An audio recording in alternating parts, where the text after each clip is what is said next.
Hello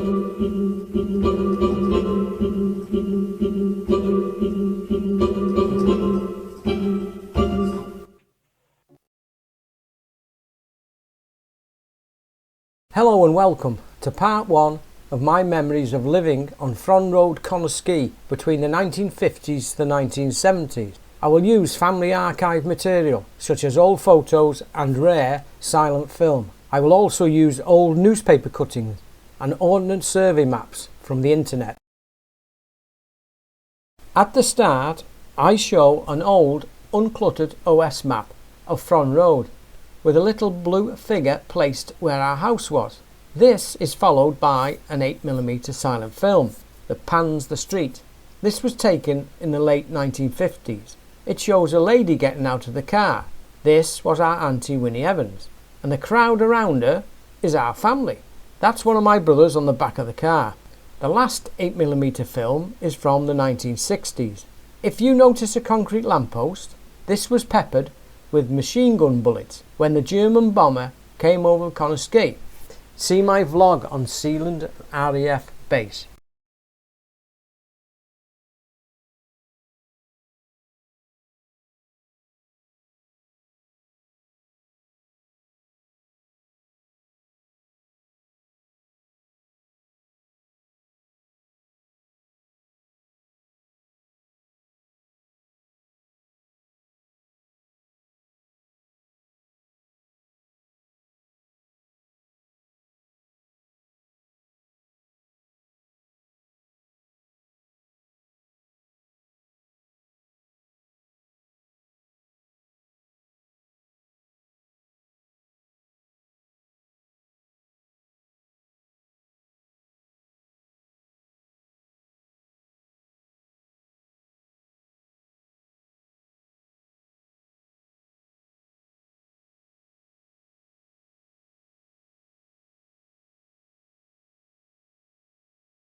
Now a larger OS map.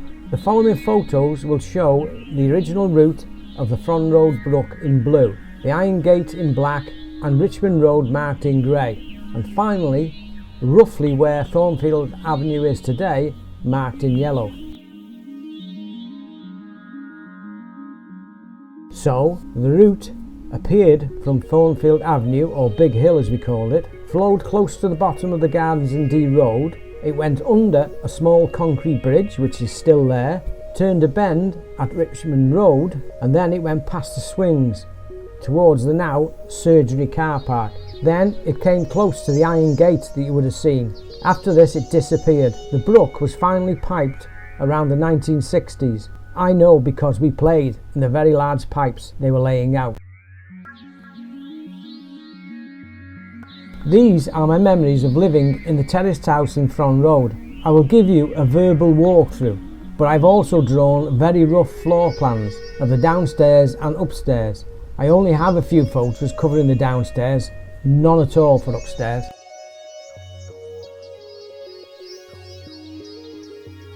This shows two front doors. The first opened out to the street. This was usually left open on sunny or bright days, mainly because the inside hallway was very dark when it was shut. The second door was called the vestibule. This had two frosted glass panels which allowed light into the hallway.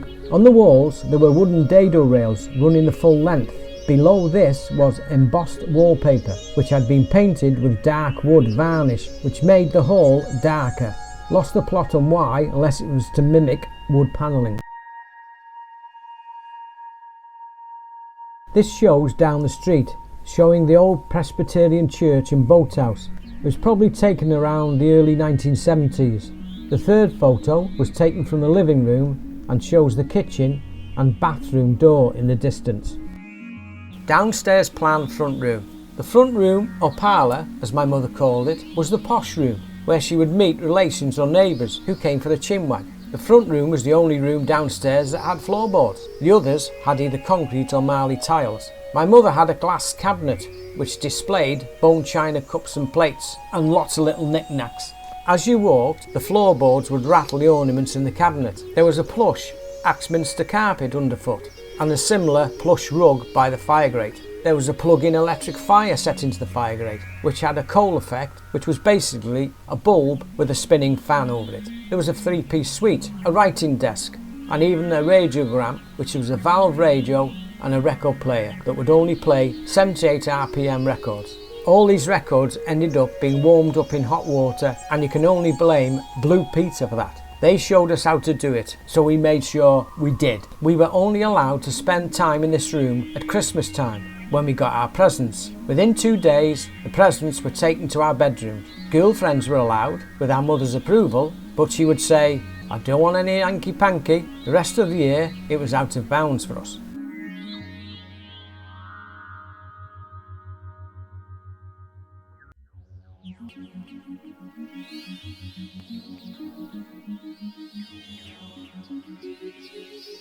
The living room is where we spent most of our time. It had a 3-seater settee and 2 separate chairs. We usually had all our meals in there.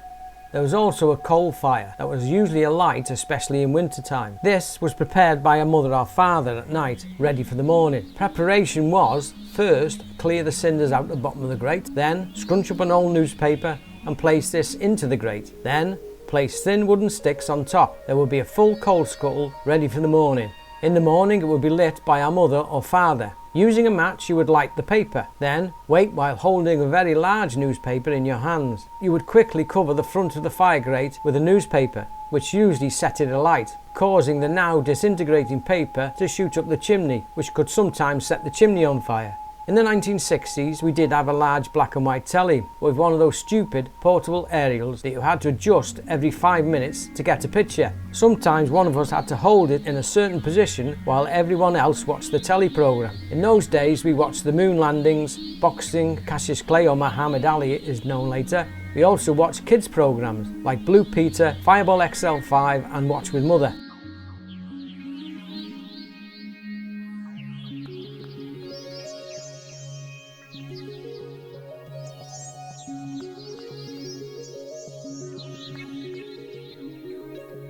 In the kitchen we had a coke-fired Aga cooker and hob, lots of wall cabinets for food and utensils, a large sink, floor cupboards with work surfaces, a large cabinet for outdoor clothes. Our dad sometimes brought seaweed from the River Dee. He called it samkin. I could think of another name for it though. It's full of iron, he said. He would boil it in a large saucepan on the Aga. It had to be boiled for hours, which stunk the place out. My dad was the only one brave enough to eat it. It turned his teeth and lips green.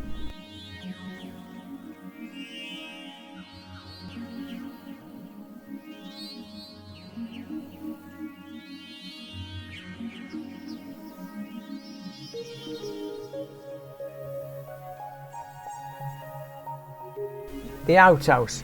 From the kitchen there was an outhouse made of wood and glass. Sometimes we called it a lean-to. This had a large glass roof and a glass frame door leading to the backyard.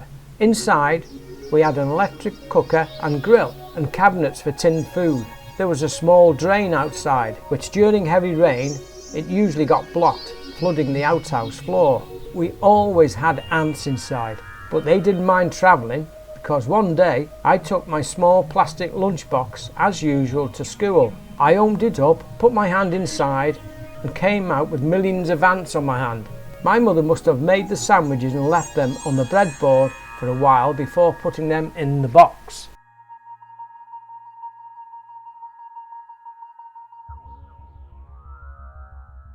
The backyard. The backyard was only small. On the right was a wooden door leading to a small storage room, which I think used to be the outside toilet, which then held the coke for the Aga cooker. Again, on the right was a large frosted window on the bathroom wall, which allowed a lot of light into it. Ahead were 2 steps up to the next level of the very small square garden.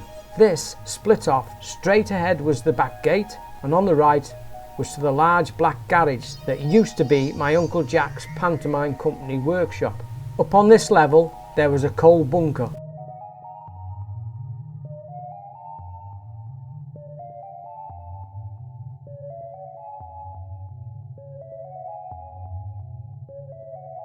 Upstairs, but I don't have any photos for this bit. The front one being the largest, which had 3 single beds for me and my 2 brothers. The middle bedroom was a lot smaller.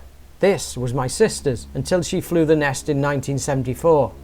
Our parents stayed in a very small back bedroom until my older brother claimed it because it was warmer in the winter. This was due to the stovepipe that ran from the Aga cooker through the bedroom and through the roof. Central heating did not exist in those days, well, not unless you were rich, so to heat rooms upstairs our parents bought paraffin heaters which would be lit before going to bed to heat the rooms up. Problem was they smelt so bad we had to leave the windows open, so it just went cold again. We did get gas heaters, but we were always scared of it leaking. We only used them for a short while. There was a single bar electric fire in the fire grate, but we could not leave it on all night. At night, especially in the winter, we had a lot of woolen blankets over us, so most of the time you could hardly move. There was no toilet or plumbing upstairs, so when we were young we had ceramic bowls under our beds. There was no such thing as double glazing, so in the winter if we had a very bad condensation on the windows it would often freeze up, leaving a thick layer of ice on the windowsill and bottom part of the window.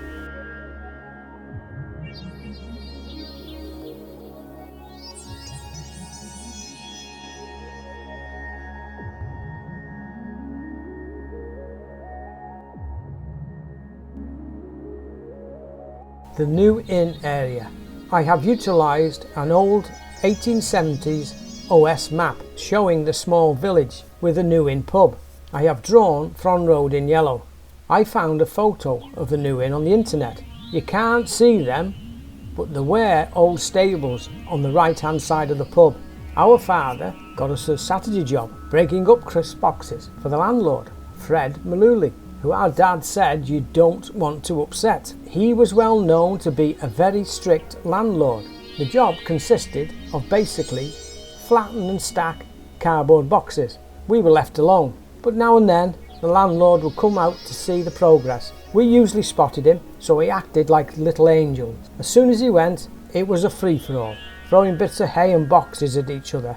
But the messing around took over until we got caught by the landlord. We got dismissed, so hanging our heads in shame, mainly because we would miss the pocket money, that's all. At this time I would have been around 7 or 8.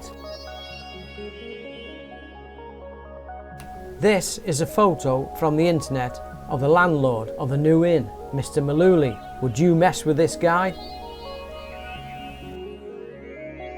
Connahs Quay Market was held every Thursday and was very popular in the area. I again found photos off the internet. We had a grandstand view due to it being opposite our house. That's me on my motorbike, my first motorbike. This was a Vespa scooter, but the engine blew up. Then I had a James motorbike that tipped over in the back alley, petrol poured out and set fire to our neighbour's new back gate. He wasn't very happy for some reason. I was working in Somers's, so the Yamaha was my get to work bike. Probably worth a lot of money now. If only I knew it before I sideswiped a car and wrote it off. This photo was taken from Breeze Hill, looking down the alley between Fron Road on the right and D Road on the left. I couldn't believe what I was seeing. I remember what it used to be like, which I'll show you a few photographs after this, but I can't understand why it's not being maintained. This photograph shows the old pantomime workshop on the right and that crazy guy in the middle. I think there's been an earthquake or something, but you can see how clear the alleyway was. And that green gate you can see is the one we accidentally put a light that burnt down not long after this photograph. It was like a Viking burial. Right, this was taken in around back end of 2022, and that bush on the right is where the black garage used to be. And what I used to do, and my uncle I think, we would use that ramp to make it easier to get in and out the garage. I think this was taken around 1974, 75. You can see just the edge of the black garage on the right, but you can also see the concrete garage with that ramp. These two photos were taken roughly from the same place. First, the 1970s, second, 2023.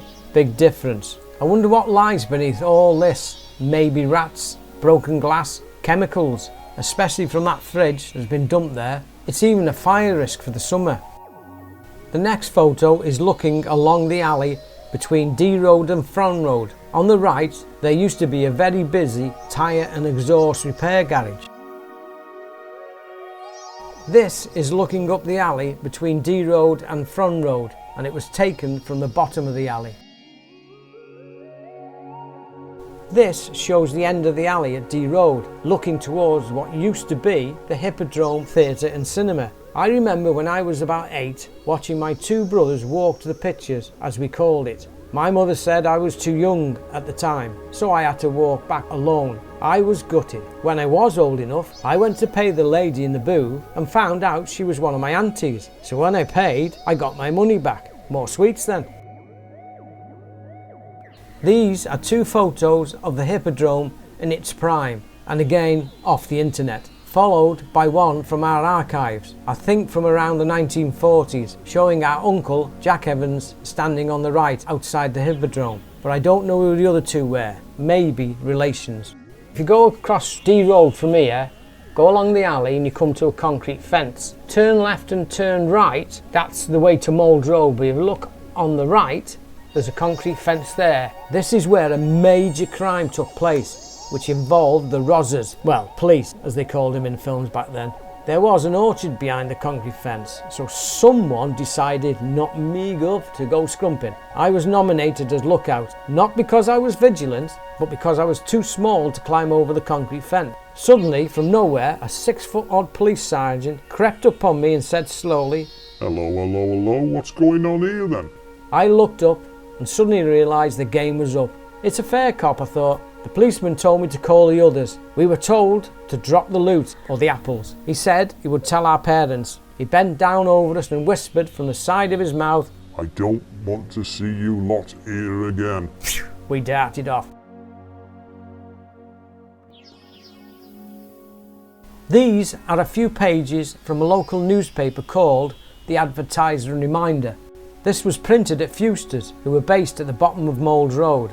The pages show 3 programmes from 3 different cinemas that we had access to. The first, the Plaza Queen's Ferry, which is now gone, demolished to make the large car park. Second, the Hippodrome, Connahs Quay, now a second-hand furniture shop. Lastly, the Alhambra, or Alhambra as some people say it, Shotton, demolished to build Tesco's, which is now Iceland. See my previous vlog about the Tesco run.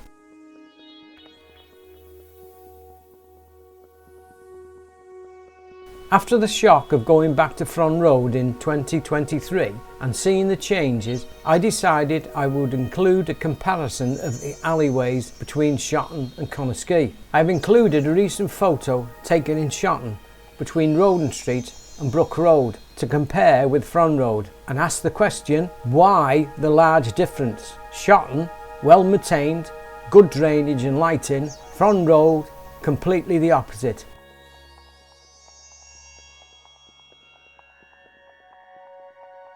Next, an old OS map showing a Mould Street railway crossing. In the early 60s, we used to go over the river bank with our push bikes using Mould Street crossing. It was a bit scary when a steam train passed by because you seemed so close to the rails. When there were no trains in sight, we would place the old pennies on top of the rail to flatten them, but mostly you lost them because they flew off when the train wheel went over them. There were 2 small signal indicators at Mould Street crossing, so you knew when the trains were due. The next slide shows the indicators and a little write-up.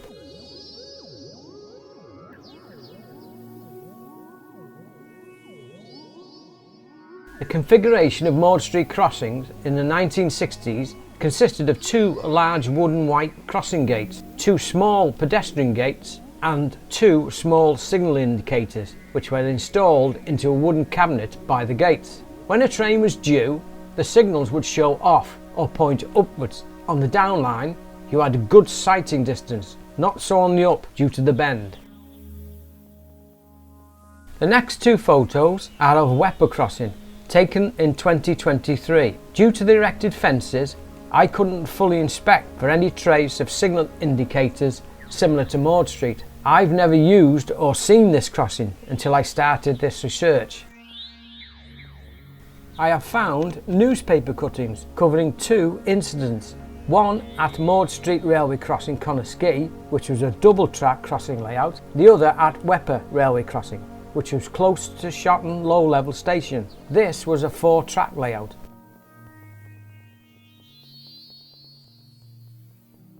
Newspaper cuttings conclusions. Neither of the crossings had footbridges installed, but the installation of the signal repeaters at Maud Street may have come out of the inquiry. It may have been the same at Wepper Crossing, but I'm unsure of what the full configuration was even after going to see the crossing in 2023. There was another incident at Maud Street Crossing that I remember personally, where the crossing keeper at that time, who stayed in the house by the crossing, committed suicide, but I can't find any article at present. There was a 3rd crossing at the bottom of Salisbury Street in Shotton, which goes from the street to the football field. I only noticed it after the council cut all the trees down in 2022. I have taken 3 photos. I had no idea what this crossing was for because it comes out onto the football field. Spot the difference. I've stuck 2 photos on the end of part 1. First, probably late 50s, other 2022. The handsome lad with the push bike is me. I was going to Irwin's, ex-Motorworld, on the corner of Wepper Drive. In passing, I noticed a man setting up a large box camera on a tripod. So, when I came back, he must have taken this photo. I've not had any royalties yet though.